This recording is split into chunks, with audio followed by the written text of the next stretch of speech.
Welcome to my math and chemistry channel on YouTube. My name is Stefan Bidén. I'm a retired teacher in math and chemistry, and I want to discuss electron configurations too. We have discussed row 1 and 2. Now we are going to discuss row 3 and 4. But first, a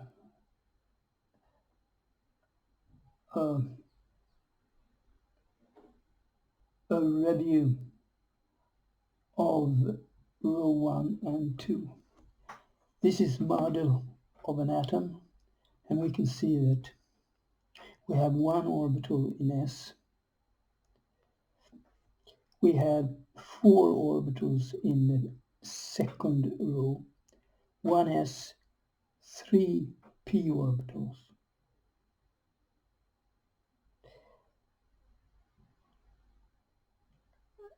Each orbital can at most have 2 electrons. It can have unpaired electron, 1 electron, and 0 electrons, empty orbitals. Example of an element from row 1 is hydrogen. It is 1s, 1 electron in 1s, and that gives rise to a radical, and the electron configuration is 1s1. We have nitrogen. Nitrogen has 7 electrons, and 2 of them are placed in 1s, 2 of them are placed in 2s, and 3 electrons in the p orbitals. So every orbital has 1 electron. That makes this one to be a radical as well. Oxygen, it's the same here. Oxygen has 8 electrons, so you have the inner shelf number 1 is full. You have full 2s, and you have full 3p, but there is 1 electron in each electron orbitals. So you have 2 radicals in oxygen, and that is very important. Oxygen is a radical and has a electron configuration of 1s2, 2s2, and p4.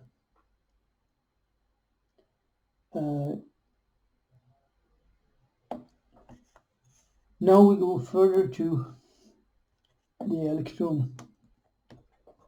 Here can you see a model of an atom of row 3. It has the first row full and the second row full. So I only depict the outer shell's orbitals, and they are 1s, 3s. There are 3 p orbitals, and there is 5 d orbitals. And row 4 is, I write row number 3, and then outside number 3, number 4 comes, and it has electron orbitals 4s, one of them. You have 3 p orbitals, you have 5 d orbitals, and you have 7 d orbitals. There's a lot of orbitals here. So it's atoms from row 3 and row 4 are very complicated because it has d orbitals in it. D orbitals are very, very important. And row number 3 and 4 shows on that. What is the electron distribution in row 3? Well, you see here that the first element in the third row, it's sodium. And sodium, or this is sodium, 1 electron. And then magnesium comes along.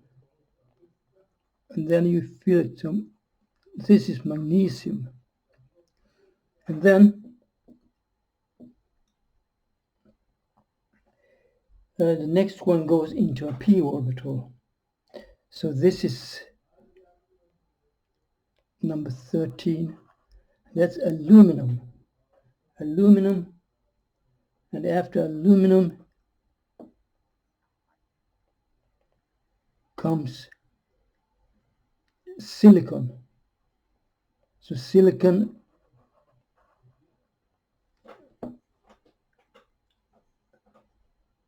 goes like that.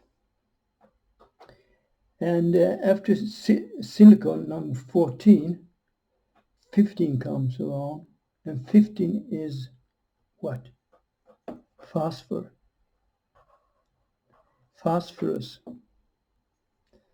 So that is phosphorus. And the next one here, sulfur.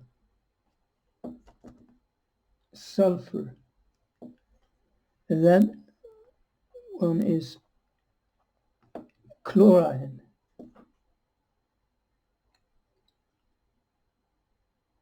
And this is argon. That is row 3. You see that d orbitals are empty. They are not filling at all. So you know this is a noble gas because the outermost or shelf, when the s and p orbitals are full, then they are called noble elements, noble gases.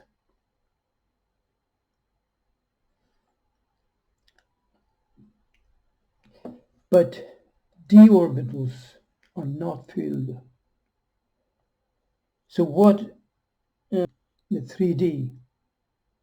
It goes to the 4s. This is interesting because now you have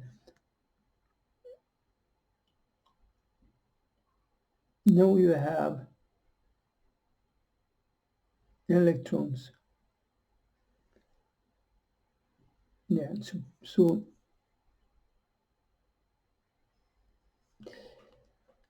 potassium goes like this. And 1 electron in the 4th shell.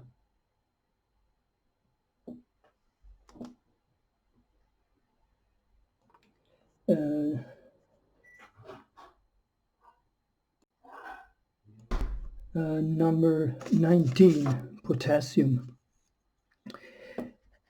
Its last electron will be in 4s and not 3d.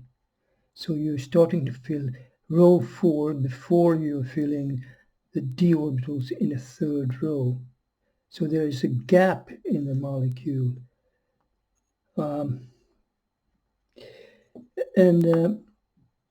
So this is the electron configuration for potassium.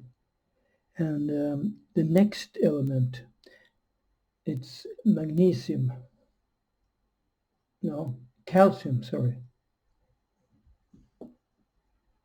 It's calcium, and calcium goes that way. So it is not filling the 3Ds. Both potassium and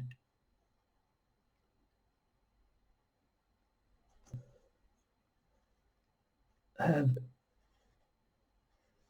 empty 3D orbitals and filled 4s in the outer shell, in the valence shell. Next one after calcium is scandium. And scandium is what we call a D element. That means that now you are filling, this is strange, now you are not filling the outer, in the outer shell. It is in the next,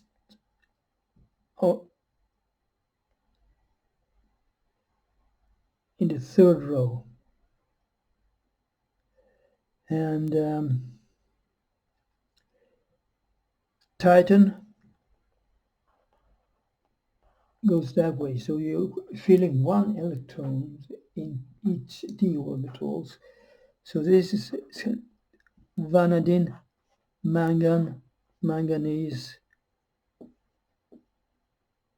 and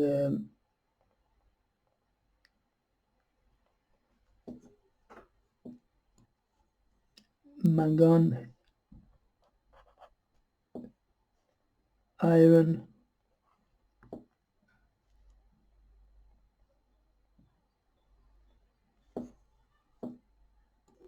and you have cobalt, you have nickel, cobalt, and then you have then you have copper. And copper is an interesting molecule. You see it, you put it one away there, but then you move one of the electrons from the 4s down to 3D. So you have a leap of electron